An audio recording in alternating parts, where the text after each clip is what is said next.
বাংলাদেশে একটা বিপদ হওয়ার পরে টেলিভিশন মিডিয়া যায়, তারপর ছবি তোলে, আর আমরা আফসোস করি।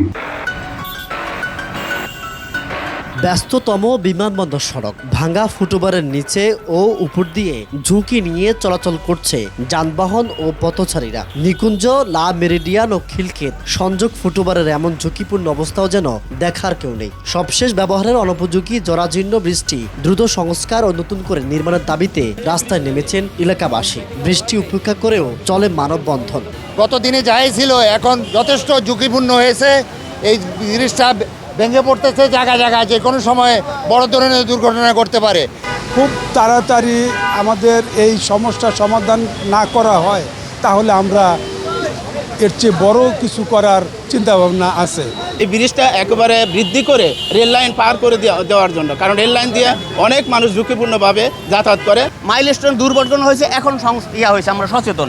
দুর্ঘটনার আগে অ্যাজ আর্লি অ্যাজ পসিবল আমরা জোরালো দাবি করছি, এটাকে অবশ্যই রেমেডি করতে হবে। জীবনের সব আয়োজন এখানে একসাথে।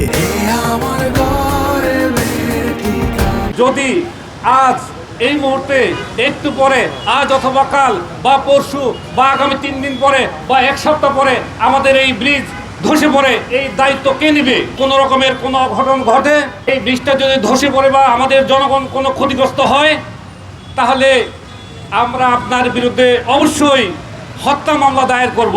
আগামী 72 ঘন্টার মধ্যে যদি সংস্কার করা না হয়, তাহলে আমরা সমগ্র এলাকাবাসীকে নিয়ে কঠিন ভাবে আন্দোলনে নামতে বাধ্য হব।